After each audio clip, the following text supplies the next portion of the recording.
ঢাক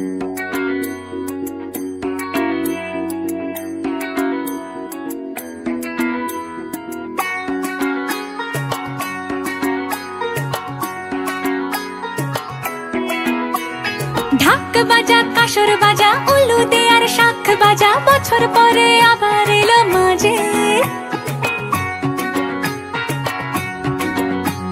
পুজো পুজো গন্ধ নিয়ে নতুন গানের ছন্দ নিয়ে